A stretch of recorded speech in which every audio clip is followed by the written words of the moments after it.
How's everybody doing? All right, good to see everyone. Tonight, before we got rolling, I'd like to just acknowledge Darryl Green and getting your number retired.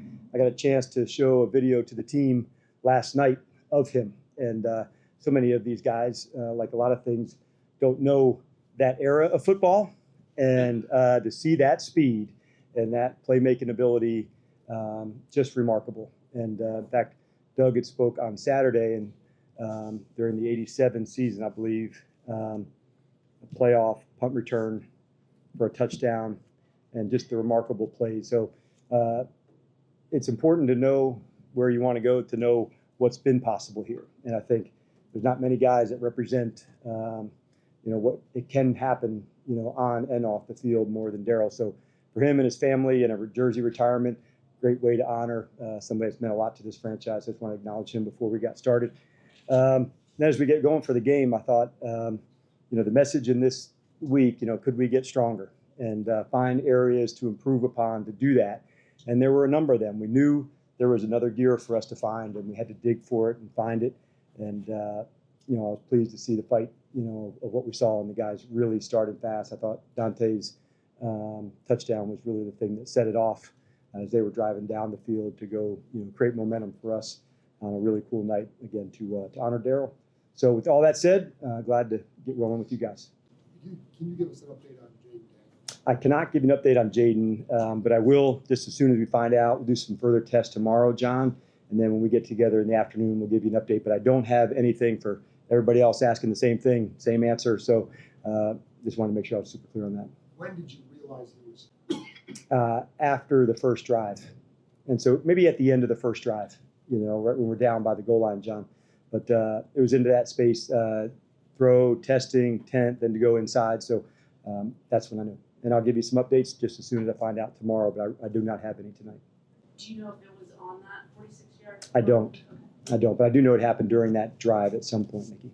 How did you think Marcus Mariota did step again? You know what? I'm really proud of Marcus, and it's been a tough start to it, IR and getting an injury. And so for him to come back and, see that kind of poise in the game, there was no flinch. And this happened early, after the very first drive for the offense, for him to go in and go. And I look back to see post-practice who's out on the field working, he and other guys going through the script.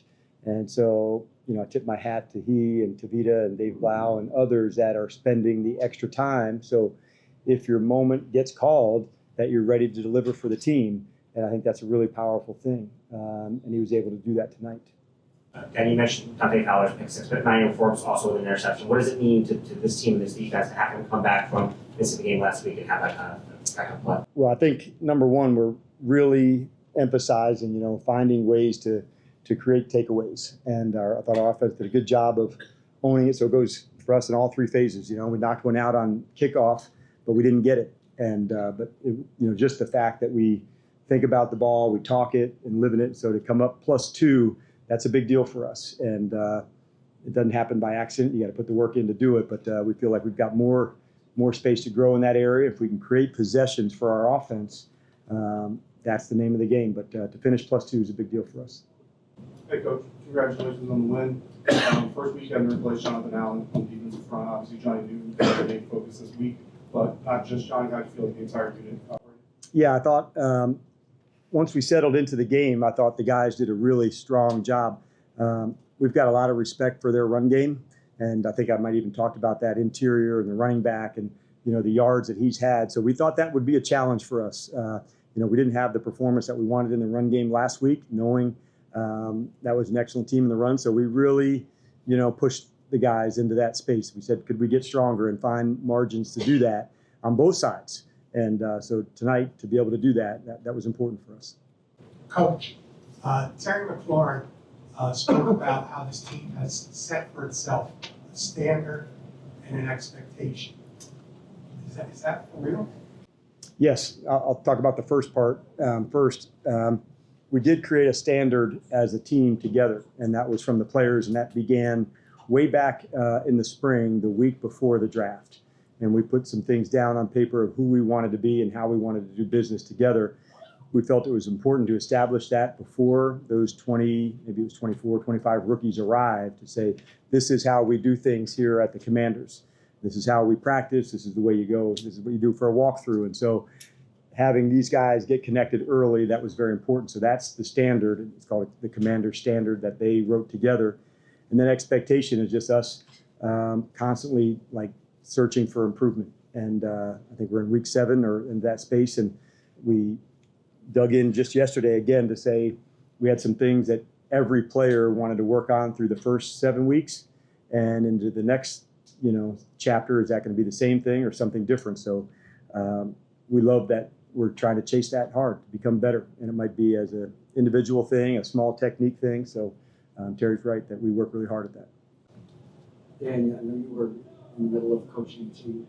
If there's any way to kind of go over the sequence of people that had to be involved in deciding whether Jaden could come back or not. Sure. Who finally said he cannot come back? Yeah, that's from the medical side, Dave. And so, with Al and the team doctor, so they were very clear in the communication. We warmed him up. He threw some. We took him to the tent. And the next step was we're going to take it inside and, get images there. And he'll do some more images tomorrow. But that's the process that it goes through. And the good news is that it was really clear. This is where we're at. So we had a couple guys. He went down. Brandon Coleman went down. Diami was able to come back. So that process, just like calling a play, is really important because you have to go, if, for instance, on Brandon, it also goes to the special teams coach, on, PAT and field goal. And so the communication that has to take place on an injury, it goes all the way through. And so we've worked hard at that. It wasn't at a level that we loved during the preseason, and we got better at that as we're going. And so those are all things to grow from. And I was certainly pleased with the communication they gave me tonight, Dave.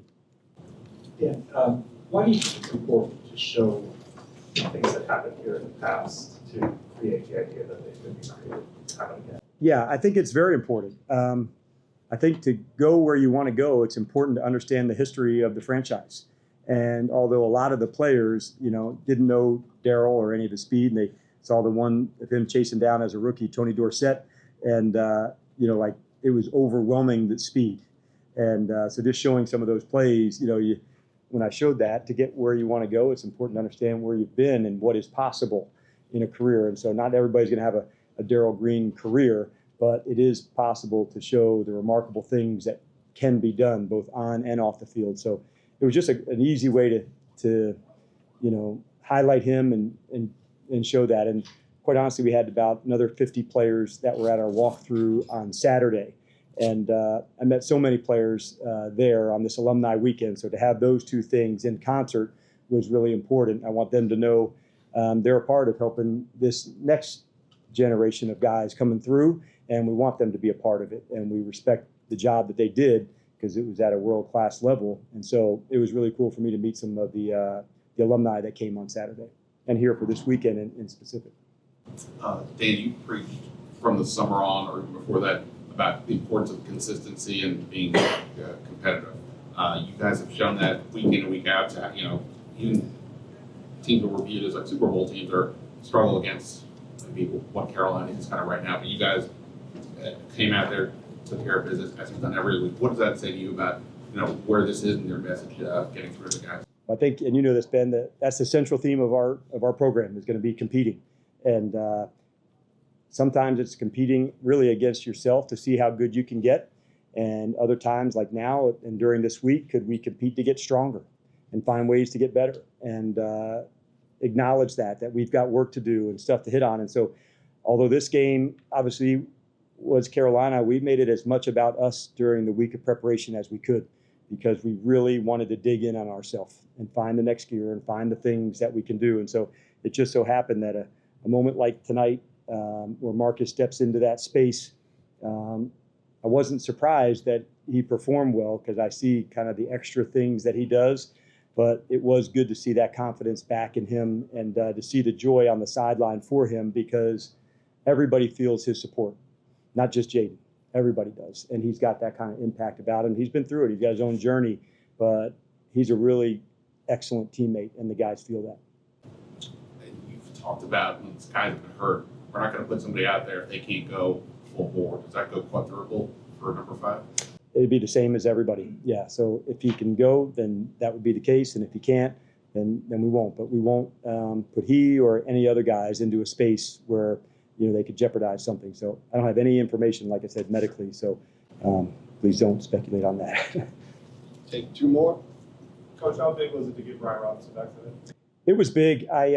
You just feel his strength, you know, and the pile moves forward. And it was the right call to hold him last week. It wasn't the easiest call.